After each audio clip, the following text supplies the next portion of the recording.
Welcome back to MFO, everybody. Thanks for tuning in to another episode. I'm just going to say this right up front. If you tuned in because you want to see a damaged boat due to a fire, that's not what today's episode is about. There will be fire extinguishers, but I'm doing this episode related to the boater safety course that I took several weeks ago, and some guys said, we'd like to get some more info on that. This one has to do with fire extinguishers, fire suppression, and I thought that it was a good idea to do this one for a couple of reasons. Number one, it could save your boat and could save your life.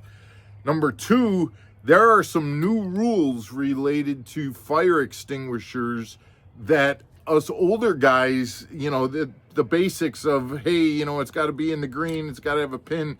There's some new things related to that you should be aware of that I wasn't aware of when I took this, and that I've just learned about. And two, there's a very, very simple acronym to use when you're putting out a fire that'll help you do that when all hell is breaking loose and you have to remember what to do. It'll help you pass the test, but it'll also help you put out the fire on your boat. So guys, stick around to this. We're going to get a fire going. We're going to put it out. We're going to show you how to do it. And we're going to let you know not only how to do it, but also how to pass the test as well. Stick around, guys.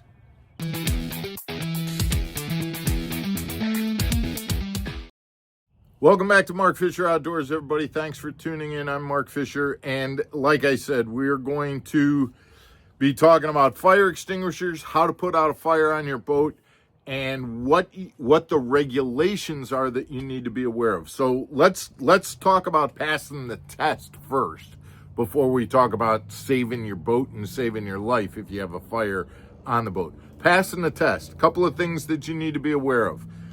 Number one, you must have a fire extinguisher on board. I think we all know about that. The fire extinguisher has to be readily available. That means you can't be sticking it in a rod locker underneath a ton of other equipment. It can be in a rod locker, it can be in a container, but it has to be readily available. Number two, it has to have the pin attached to the extinguisher.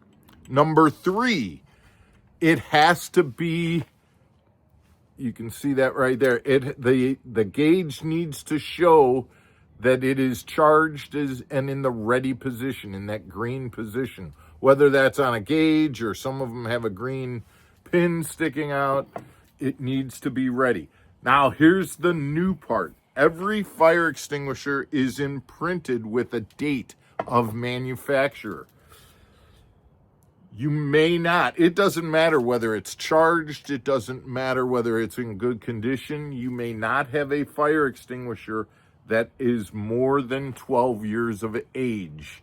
No matter what condition it's in, it can't be 12 years older or older. So if it's stamped that extinguisher was made 12 years ago, you have to replace that fire extinguisher, regardless, again, of the condition. And I'm not sure if I said this, but it must be for marine use. In our situation with bass boats, motorized boats, things like that, has to be a type B, as in boy, type B fire extinguisher that is Coast Guard approved. Somewhere on the extinguisher, on the box, must indicate that it is a Coast Guard approved fire extinguisher. So all of those things are on the test. Now, here's the other part that's on the test. There's an acronym that they want you to remember that helps you go through the procedure of putting out the fire. It's the word PASS, P-A-S-S. They want you to pull the pin. They want you to aim the fire extinguisher at the bottom of the flame. They want you to squeeze the trigger of the fire extinguisher, and they want you to sweep the spray at the bottom of the flame. So we're going to get a fire going behind me, and we're going to demonstrate exactly how to do that.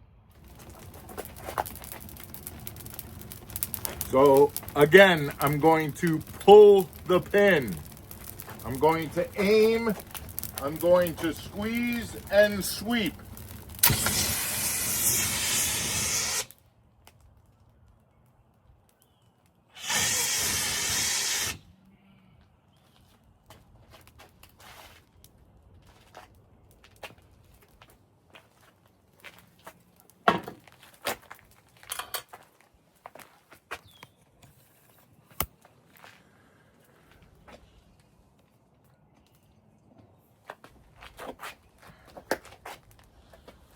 So you can see how easy that was to put that flame out, and that flame was going. And again, these are pretty powerful extinguishers that do the job quickly.